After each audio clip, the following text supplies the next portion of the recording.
Hola hermanos, buenos días. Otra vez aquí con el gusto de siempre, llevando el mensaje del día de hoy para que a lo largo de la semana sea fortaleza espiritual en nuestras vidas. El mensaje que hoy les traigo se llama Conmigo está y tiene que ver con esta necesidad, ¿no?, que sentimos todos como cristianos de sentir la presencia de Dios, ¿sí? Y a lo largo de la historia del mundo, pues han surgido varias creencias alrededor de qué es lo que hace que Dios esté en mi vida. Y como sabrán, pues en esas prédicas hemos intentado hacer que el ejercicio de nuestra vida espiritual sea funcional, sea real, se manifieste, ¿no? El mismo Jesús establece que Él debe manifestarse en nuestra vida. O sea, si nosotros escuchamos la palabra y la ponemos en práctica, yo estaré con ustedes y me manifestaré a ustedes, ¿no? Dice en Juan capítulo 14, ¿no? Entre el 21 y el 25 más o menos. Eh, eso es lo que da sentido a nuestra vida espiritual, que Jesús se manifieste, que Dios se manifieste. Y hemos hecho un esfuerzo grande porque hay muchas ideas que han permeado desde siglos, desde generaciones, con lo que yo tengo que hacer para que la presencia de Dios esté en mi vida, ¿no? Y entonces en el adoctrinamiento de algunas religiones, pues se maneja esta idea de que simplemente por ser humano, ya Dios está contigo, ¿no? Y en otros lados es bueno, en el anterior está conmigo porque somos hechos a imagen y semejanza, ¿no? Ya, entonces soy simplemente por ser humano, ya Dios está contigo. En otras religiones es si te bautizas, entonces Dios está contigo, ¿no? Y ya pensamos que como ya de niño me echaron el agüita, ya estoy bautizado, entonces Dios va a estar siempre conmigo. Y en otras religiones, no, pues ya todos los fines de semana voy a comer mi trozo de hostia, entonces ya me lo comí, entonces ya Dios está conmigo, ¿no? Y hay una serie de creencias, ¿no? Otras eh, muy extrañas, ¿no? Por las cosas que te cuelgas o por las imágenes en tu casa. Y en esto quiero ser muy claro, no hay nada de malo, ¿no? Yo me cuelgo cosas y tengo imágenes en mi casa y hago comunión con la hostia y vivo la experiencia de la religión, eh, y la disfruto, ¿no? Pero sé que no es eso lo que hace que Dios esté en mi vida, ¿no? Esa es parte de, de mi, de mi vida, del ejercicio de mi vida, pero no baso o no fundamento mi desarrollo espiritual en eso, porque sé que eso es solamente una parte pequeña, ¿sí? Y no lo digo yo el día de hoy en esta prédica de Conmigo está, eh, lo dice el propio Jesús. Jesús dice, ¿qué es lo que hace que el Padre esté con él? Y vamos a poner mucha atención en este pequeño versículo que vamos a leer, porque Jesús no está haciendo alusión a la práctica ceremonial ni religiosa, está haciendo especial alusión al ejercicio del Evangelio, ¿sí? Entonces, vamos a leer este pasaje y vamos a sacar muchas conclusiones de él. Estoy en Juan capítulo 8, versículo 29, dice, porque el que me envió conmigo está, no me ha dejado solo el Padre, porque yo hago siempre lo que le agrada. ¿Sí? Y de aquí vamos a tener mucha tela de donde cortar, porque este pasaje debe validar y verificar lo que acabo de decir, porque Jesús, siendo el Hijo de Dios, no dice, el Padre está conmigo simplemente porque soy Jesús, porque salí de Él. No dice eso. Tampoco dice, Dios está conmigo porque todos los domingos voy al templo que está aquí, a la sinagoga que está aquí cerca, y entonces ya por eso Dios conmigo está, ¿sí? Sino que Jesús hace una enfática alusión a, no me ha dejado solo el Padre porque yo hago siempre lo que le agrada, ¿sí? Está diciendo Él está conmigo por las cosas que yo hago, por las cosas que hago día a día, por las decisiones que tomo día a día. Entonces, esto tiene que darle mucha fuerza a todas las prédicas anteriores y mucho sentido, porque eh, si por un lado estamos hablando de que fuimos infectados por el dolor, por nuestras experiencias de vida, porque no nos enseñaron la palabra como el día de hoy la estamos aprendiendo, y entonces el dolor, he aprendido a vivir con mi dolor,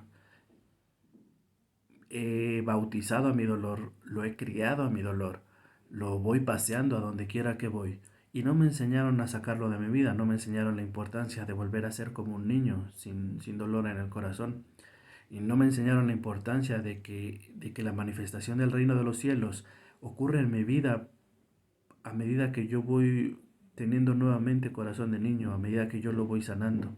No me enseñaron que, como decíamos en un pasaje, en una prédica reciente, que todos mis errores vienen a causa de lo que hay en mi corazón, ¿no? Decía el pasaje, porque del corazón proceden todos los homicidios, todas las mentiras, todo lo inmundo, ¿sí?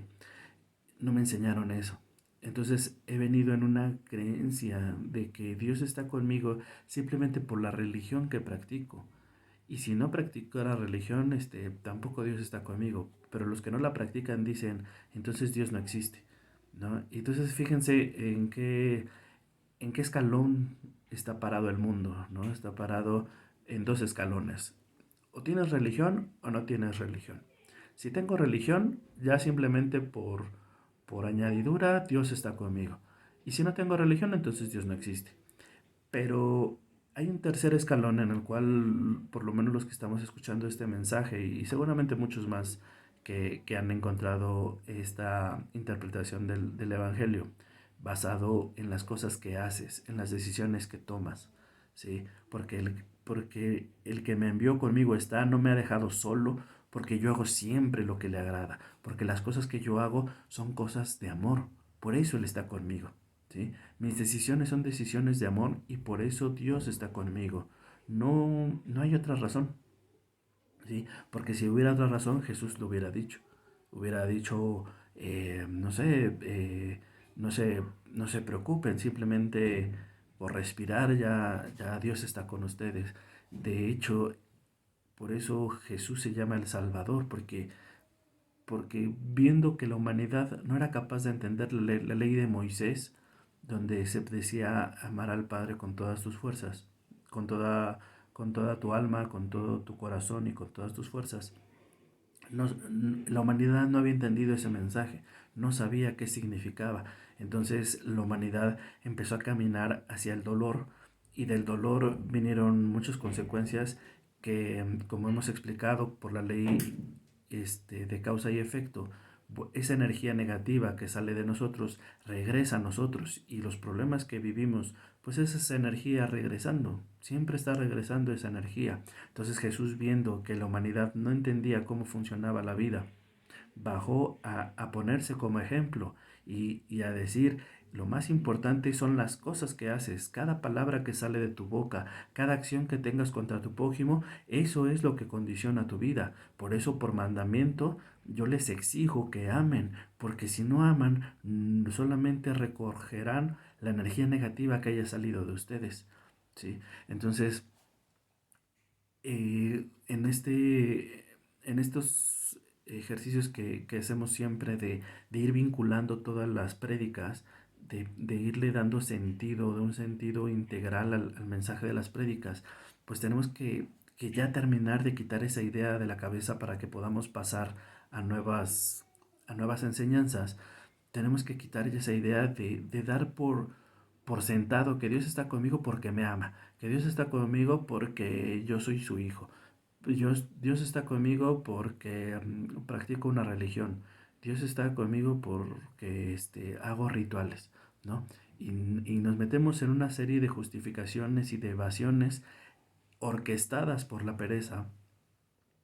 Y no debe ofendernos porque ya también hicimos esa prédica de no sentirnos culpables, de venciendo la culpa, donde explicaba, estamos aprendiendo, no nos lo enseñaron, estamos aprendiendo, estamos en una escuela, lo único que tengo que hacer es decir, sí, es cierto, esto no me ha funcionado, ahora tengo que hacerlo así para que esto me funcione, para que yo sienta la presencia de Dios en mi vida y para que yo vea cómo mis problemas se van moviendo, porque no puede ocurrir un escenario donde Dios esté y los problemas no se corrijan.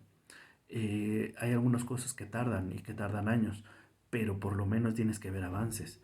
Hay cosas que son más sencillas, otras más complejas, pero siempre tienes que ver la manifestación porque, ojo, si no estás viendo la manifestación, algo está faltando. Y ese es el sentido del Evangelio, por eso se llama buenas noticias, porque ahora te voy a enseñar cómo sembrar para que puedas cosechar. Ese es el mensaje de Jesús, ¿sí? Aunque bien es cierto que dice que no somos salvos por obra, sino por gracia. Ese pasaje, la mala interpretación de ese pasaje ha hecho mucho daño a la humanidad, porque entonces bueno, entonces no tienen que ver mis obras, sino que yo soy salvo por gracia. Y el mejor ejemplo que pude encontrar para ejemplificar, o para ilustrar, perdón, la, el por qué Jesús dice, o por qué el apóstol Pablo dice lo de que no somos salvos por mérito, sino por gracia, es que hay que imaginarnos como si nosotros estuviéramos dentro de una celda y dentro de la celda pues la puerta estuviera cerrada y no pudiéramos salir, ¿sí? Entonces llega un hombre y abre la celda, ¿sí? Ya está abierta. Ahora, ¿cuál es el paso siguiente para que yo sea libre? Que yo camine y salga de la celda, ¿sí? Jesús lo que vino a hacer al mundo vino a abrir la celda y vino a decirte por qué era importante salir de la celda. Y te dijo que poniendo en práctica su palabra salías de la celda, ¿sí? La mala interpretación del mensaje que acabo de referir, no somos salvos por obra sino por gracia, tiene que ver con que tú no hiciste nada para merecerte que alguien abriera la reja. Jesús abrió la reja porque nos amaba, ¿sí? Pero de ahí a salir de la cárcel, todavía falta un paso, que es el esfuerzo que yo pongo en levantarme y en salir de la reja, en salir de la cárcel, ¿sí? Y eso es la parte que nos está faltando, porque pensamos que aparte de todo, aparte de que Jesús vino a abrir la cárcel, él va a entrar, nos va a cargar y nos va a sacar de la cárcel, ¿sí? Y eso no va a pasar, ¿sí? Él abrió la reja por gracia, ¿sí? La abrí porque te amo, no porque te la merezcas, yo la abrí porque te amo, ¿sí? Pero ahora a ti te toca salir de la cárcel. ¿Y cómo vas a salir? Vas a salir amando. Vas a salir poniendo en práctica el amor. Vas a aprender a perdonar, vas a aprender a valorar, vas a aprender a agradecer, vas a aprender a respetar, vas a aprender a reconciliarte, porque eso significa amor. Oye, pero es que cuesta mucho trabajo. Te cuesta trabajo porque tienes dentro el dolor. En el momento en que tu corazón vuelva a ser como niño, verás que ya no te cuesta trabajo. No es difícil amar cuando el corazón está con dolor. ¿Por qué? Porque entonces el dolor hace que no te nazca, que no lo entiendas, que no veas, que no escuches, que no quieras, ¿sí? Entonces, fíjense cómo hemos venido hilando todas las prédicas y créanme que no es nada fácil, pero tenemos que encontrar en este mensaje eh, toda la fuerza para decir, tengo que hacer lo que al Padre le agrada. Y si, y si tengo la oportunidad de mentir o decir la verdad, tengo que esforzarme y ser valiente y decir la verdad, aunque no vaya a ocurrir lo que me sea agradable, ¿sí? Porque para poder vencer el dolor en nosotros, tenemos que conocer al dolor. Y para poder hacernos parte del amor, tenemos que conocer al amor. Y ese ha sido mi esfuerzo en estas prédicas. El que nosotros sepamos identificar el origen de mis actitudes, el origen de mis respuestas. Cada vez que nosotros decimos, no, es que Dios nos ama como somos, y es que si es voluntad de Dios, voy a tener trabajo, y si es voluntad de Dios, me voy a sanar, y si es voluntad de Dios, voy a seguir solo, no voy a seguir soltero, y si es voluntad de Dios, voy a vivir este sufrimiento, voy a padecer esta enfermedad. Entonces empezamos a someternos a esas ideas que Jesús no instauró, ¿no? Jesús le dijo a la mujer que había sido sorprendida en adulterio, yo no te condeno. O sea, quiere decir que Él no establece condena sobre nosotros. Esta idea del Dios castigador, ya la debemos, ya es una idea que ya hoy día nos debe parecer primitiva, ¿no? Obsoleta. Dios no castiga, es la ley de causa y efecto la que hace que la energía negativa que salió de mí regrese a mí en forma de problemas. Lo que yo estoy comiendo es lo que yo coseché, ¿sí? Ya esas ideas deben de cambiar, ideas debemos de sacarlas completamente y darle espacio a las nuevas ideas, ¿no? Pasar de ser odres viejos que pensaban que por mi linda cara Dios está conmigo, no. Convertirnos en odres nuevos y decir, el Padre está conmigo porque hago lo que le agrada. Y lo que le agrada a mi Padre a veces me va a costar trabajo, sí. Y a veces va a requerir esfuerzo, sí. Hay un pasaje en Génesis 3, capítulo 3, versículo 19, que ilustra lo que ahorita voy a comentar. Hay una consigna sobre el mundo y sobre el humano en la tierra que tiene que ver con el esfuerzo, ¿sí? No vamos a entrar en detalles del por qué ni quién, porque nos meteríamos en un tema muy escabroso. Pero el día de hoy vamos a bastarnos con que esa ley sí existe y sí sigue vigente en el mundo. Dice Génesis 3:19, te ganarás el pan con el sudor de tu frente, hasta que vuelvas a la misma tierra de la cual fuiste sacado. Y esto, vamos a contextualizarlo, es un pasaje que ocurre en el momento en el que Adán y Eva se equivocan y, y son expulsados del paraíso, son enviados a la tierra, del Edén son enviados a la tierra, y en la tierra ocurre esta consigna que dice, te ganarás el pan con el sudor de tu frente, ¿sí? Que significa que lo bueno que tú tengas te va a costar, ¿sí? Y es una consigna que sigue vigente en nuestros días, porque el esfuerzo, todo lo bueno que queremos lleva un esfuerzo. Piensa en cualquier cosa que quieras buena, te va a implicar un esfuerzo. De hecho, hay muchos pasajes, muchos milagros de Jesús en donde hay algunos que son sanados instantáneamente, ¿no? Y Jesús les hace énfasis en que por tu fe te ha salvado, ¿no? Tu fe es tan grande que tu fe te ha salvado. Pero hay otros donde implica mucho esfuerzo, ¿sí? Va Jesús en el camino y le salen 9 leprosos, no, le salen 10 leprosos. Y les dice a los leprosos, vayan y preséntense frente a los sacerdotes. Porque Jesús no nada más los tocó y la lepra se quitaba como lo hizo en otros casos, ¿no? Hay un pasaje donde un hombre le dice, si quieres puedes limpiarme. Y Jesús le dice, sí, si quiero, se limpio. ¿Por qué no hizo lo mismo con los leprosos, con estos 10 leprosos? Por qué los manda frente a sus sacerdotes? Bueno, hay que recordar que en la ley de Moisés, cuando alguien le daba lepra, el levita examinaba, el levita era el encargado del templo, examinaba al paciente y si el levita diagnosticaba lepra, el levita le ordenaba al leproso que abandonara la ciudad, ¿sí? Entonces que Jesús les dijera, váyanse y preséntense a los sacerdotes, era vayan y den la cara frente a los hombres que los expulsaron. Vamos a ponernos en el contexto del leproso. Qué difícil regresar a la ciudad siendo leproso y presentarme frente al sacerdote que me expulsó.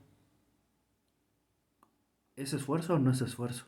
Claro que es un esfuerzo que Jesús les estaba pidiendo. Sin embargo, cuando Jesús se los pide, los 10 obedecen y los 10 empiezan a caminar hacia donde están los sacerdotes y en ese momento son sanados. Y ya después hablaremos, cuando hablemos de agradecimiento, haremos énfasis en el final del pasaje, donde nada más solo regresa uno a agradecer, ¿no? Y Jesús dice, ¿y dónde están los otros 9?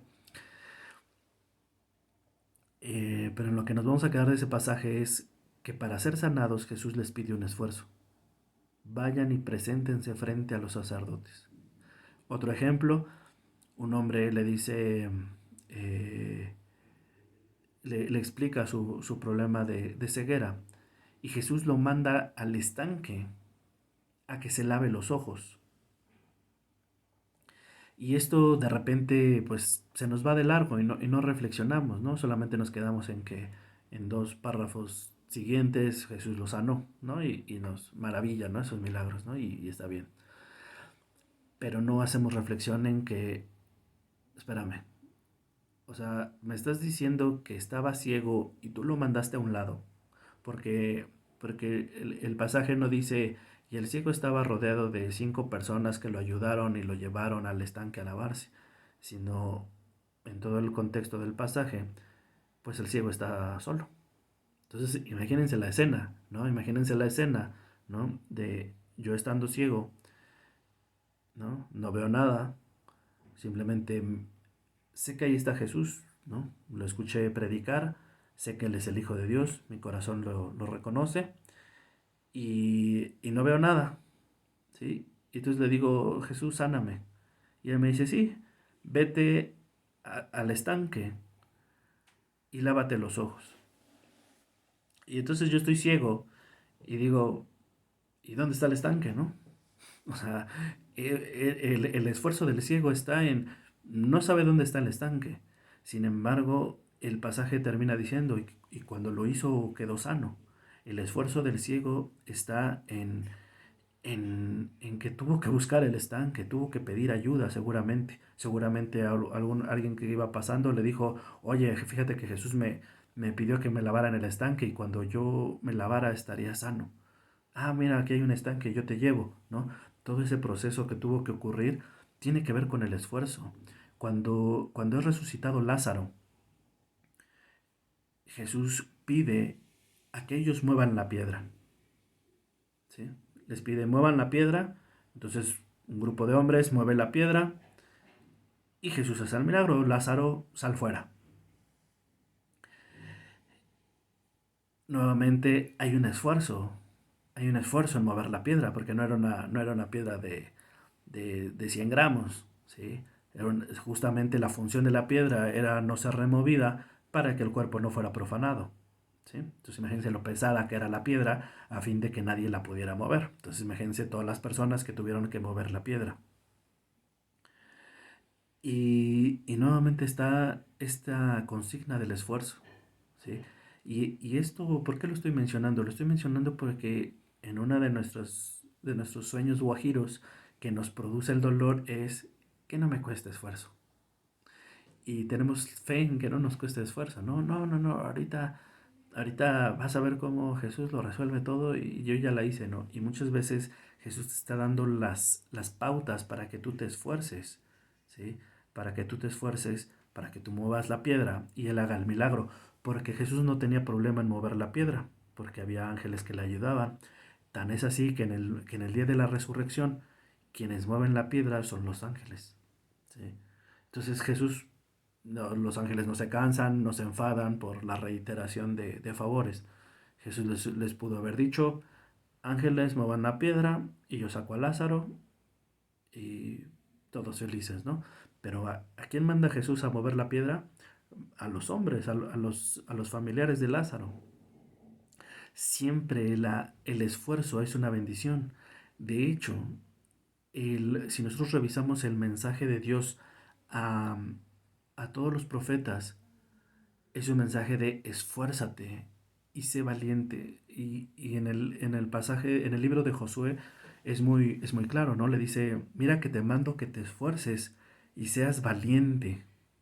Y leas el libro de Moisés y lo conozcas perfectamente y no te desvíes ni a la izquierda ni a la derecha, sino que andes derechito, ¿sí? Y lo he explicado en algunas prédicas, más adelante haremos más énfasis, pero he explicado que el regalo de amor de Jesús consiste en que ahora te puedes equivocar y corregir, ¿sí? Existe el perdón de los pecados, ¿sí?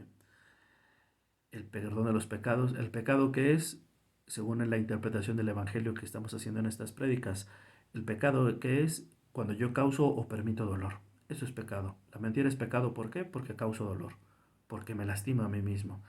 El robo es pecado, ¿por qué? Porque causa dolor, ¿sí? Y todo lo que ya hemos explicado.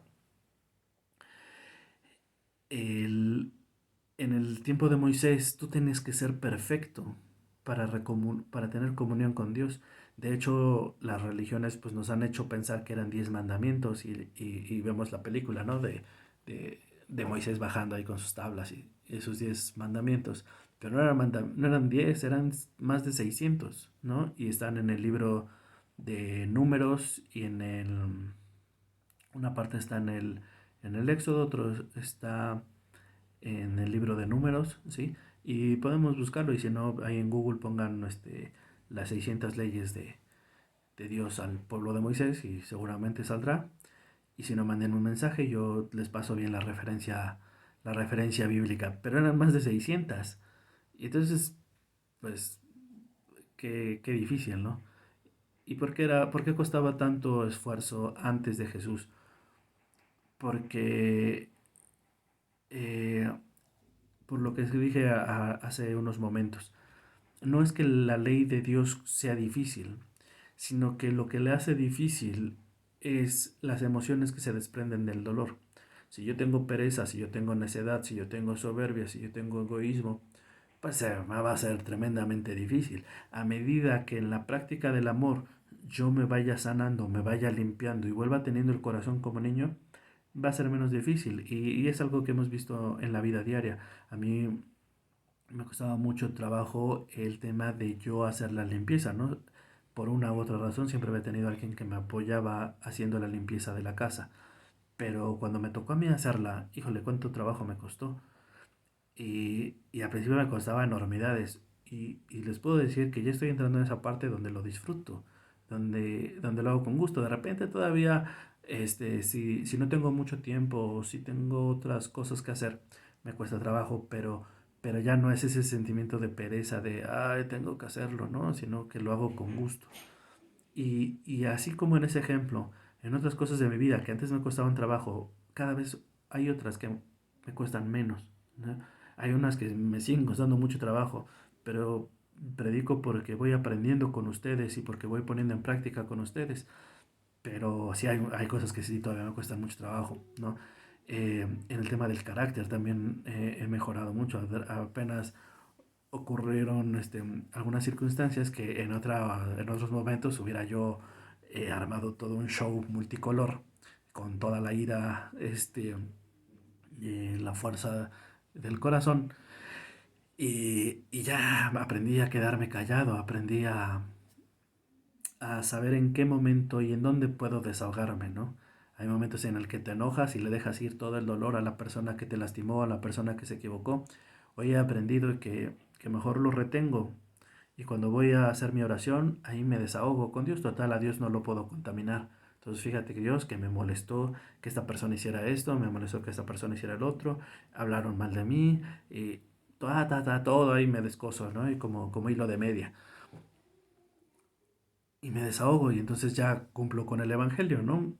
Ya no me quedo con el dolor, ya lo desahogo frente a Dios, si confieso mi dolor frente a Dios, Él me limpia, ¿no? De toda maldad, dice el apóstol Juan, y ya no exploté frente a mi hermano, ya no lo hice sentir mal, ya no lo acribillé con mis palabras y con la ira y la frustración de años, ¿sí? Pero esas cosas las vas pudiendo lograr a medida que las vas poniendo en práctica. Y entonces, fíjense cómo Jesús no te exenta del esfuerzo. El esfuerzo tenemos que aprenderlo. El esfuerzo es de las pocas energías neutras que existen en la tierra, que existen en la vida. Porque puedes esforzarte para el mal y puedes esforzarte para el bien, por eso es neutra. Si tú te esfuerzas para el bien, te va a bendecir. Pero si tú te esfuerzas para el mal, porque hay personas que se esfuerzan para el mal, la ley de causa y efecto va a ser implacable, ¿no? A veces antes, a veces después, a veces en poco tiempo, a veces en mucho tiempo, pero nadie se va del restaurante sin pagar la factura, ¿no? En la ley de causa y efecto, lo que comiste lo pagas, ¿no? Y no hay de otra. Entonces, conmigo está significa que Dios está conmigo por las decisiones que voy tomando día a día, por, por cada batalla que voy ganando día a día. Hoy podía mentir, Señor, pero preferí decir la verdad. Hoy podía no esforzarme, Señor, pero decidí esforzarme para hacer algo bueno. Hoy podía ayudar a alguien, Señor, y decidí hacerlo. Hoy, hoy, hoy tuve la oportunidad de compartir o no compartir y decidí compartir porque sé que eso te agrada, Señor. Hoy tenía la oportunidad de perdonar y perdoné porque sé que eso te agrada, Señor. Hoy tenía la oportunidad de valorar o no valorar lo que tengo y decidí valorar. Entonces, esas batallas, esas pequeñas batallas que vamos ganando todos los días son las que van haciendo que nuestra luz crezca. Y entonces el Padre está conmigo. ¿Por qué? Porque nos esforzamos y decidimos en las cosas que sabemos que a Él le agradan y las hacemos por amor. Y Él sabe que son complejas para nosotros, pero aún así pide que las hagamos por amor de su nombre, ¿no? Le dice a Pedro, apacienta mis ovejas. Pedro, hijo de, ay, se me fue ahorita el nombre, no, creo que hijo de Jonás, ¿me amas? Sí, Señor, tú sabes que te amo, apacienta mis ovejas. Y se lo vuelve a repetir 3 veces, ¿me amas? Sí, Señor, tú sabes que te amo, apacienta mis ovejas. ¿Qué le está diciendo? Esfuérzate. ¿Me amas? Esfuérzate. Porque andar apacentando ovejas, la palabra apacentar significa darles todo lo que necesitan. Y eso de andar apacentando ovejas a veces es bien complicado porque a veces no parecen ovejas, a veces parecemos, hablo por mí, hacemos tercos como las mulas y no nos dejamos apacentar. Y, y a veces es difícil apacentar ovejas porque una estás tratando de ayudar a la oveja y sales raspado, sales criticado, sales lastimado, sales, se burlan, un chorro de cosas que allá en Alaska pasan. Y dices, ay Señor, qué difícil es apacentar ovejas, ¿no? Y entiendo por qué se lo pediste 3 veces a Pedro y por qué le recordaste que lo hiciera por amor a ti y no por amor a las ovejas. Porque hay momentos en que dices, esta oveja se me hace que mejor la dejamos ir, ¿no? Y no, y la postura de Jesús frente a sus ovejas es, ¿quién de ustedes que tiene un grupo de ovejas, no, si tiene 99 ovejas, no dejan tienen 100 ovejas y dejan a las 99 y van por la oveja que les faltaba? Y eso es lo que nos pide el Señor, no hacerlo cómodo, sino esforzarnos, ¿no? Esfuérzate y sé valiente. Eh, que sepas que habrá una gran recompensa detrás del esfuerzo, porque no es nada más porque a Él le agrade, es porque yo seré bendecido, porque mi vida va a cambiar y en realidad va a cambiar y todas las montañas se van a mover y nada me será imposible cuando yo aprenda a esforzarme en el amor, porque somos bien mañosos, nos esforzamos en muchas cosas, nos esforzamos en, en el trabajo y nos esforzamos en ser reconocidos y no, mira, fíjate que yo soy lo más arriba que te puedas imaginar, eso soy yo. Y nos esforzamos en muchas cosas. Pero en el tema del Evangelio, no. Yo soy salvo por gracia y yo no necesito estar haciendo obra porque por gracia Él me salvó y ya no tengo que hacer nada. Así Él me ama como soy. Fíjate qué padre está el Evangelio. Él me ama como soy por mi linda cara y no tengo que hacer nada. Ajá, tus cuernotes bien puestos si no, entonces para qué bajó Jesús imagínense dónde ponemos a Jesús con este tipo de obviedades, ¿no? Jesús vino 3 años, ¿no?